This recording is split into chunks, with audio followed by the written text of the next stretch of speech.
Mari kita bahas seorang pemain yang, ya, nggak cuma jago di posisinya, tapi benar-benar mengubah total cara kita memandang posisi itu. Ide visioner dari seorang legenda sepak bola Johan Cruyff, ini kayaknya jadi panggung yang pas banget. Kenapa? Karena ada satu pemain yang mengubah filosofi ini jadi kenyataan di lapangan. Jadi gini, sebelum era Manuel Neuer, dunia seorang kiper itu jauh lebih sempit. Peran mereka itu ya gitu-gitu aja, kaku banget. Mereka itu dilihat murni sebagai benteng pertahanan terakhir. Tembok yang tugasnya ya cuma satu, menghentikan gol, bukan memulai serangan. Tapi kemudian, sebuah revolusi datang. Dan revolusi itu mengenakan seragam bernomor punggung 1. Nah, disinilah bedanya kelihatan jelas banget. Di satu sisi ada kiper yang reaktif, yang kayaknya nempel terus di garis gawang. Di sisi lain ada pemain ke-11 yang proaktif, yang mainnya maju banget. Dan gaya inilah yang disempurnakan oleh Neuer. Ini tuh bukan cuma gaya main yang baru loh. Ini udah jadi semacam doktrin baru. Sebuah pendekatan sepak bola yang canggih dan, ya, mendobrak batasan. Kejeniusan Neuer itu ada dua sisi. Dia menguasai banget tugas-tugas tradisional seorang kiper. Tapi di saat yang bersamaan, dia juga menciptakan sebuah peran yang benar-benar baru. Oke, kita mulai dari tugas utamanya dulu ya, menghentikan tembakan. Disinilah refleks kelas dunianya benar-benar kelihatan. Kalau kalian coba cari kompilasi penyelamatannya di YouTube, itu udah jadi legenda. Judul-judulnya aja udah heboh. Refleks raksasa, penyelamatan sensasional, dan parade penyelamatan kelas dunia. Dan itu semua dia lakukan saat melawan pemain-pemain terbaik di planet ini.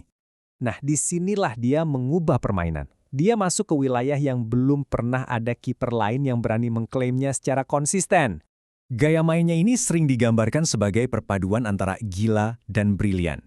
Dia sering banget maju keluar dari gawangnya dengan pede. Kadang kelihatan naked sih, tapi lebih seringnya cara itu justru berhasil memotong serangan berbahaya bahkan sebelum serangan itu sempat berkembang. Intinya gini, keahliannya memainkan bola dengan kaki itu luar biasa banget. Sampai-sampai salah satu manajer terbaik dunia, Pep Guardiola, pernah serius mempertimbangkan buat memainkannya di posisi lain di Bayern Munich. Coba bayangin. Dampaknya itu bukan cuma di 1-2 pertandingan aja, tapi ke seluruh cetak biru posisi kiper itu sendiri. Benar-benar untuk satu generasi penuh. Perkembangan ini nunjukin betapa pentingnya dia dalam sejarah.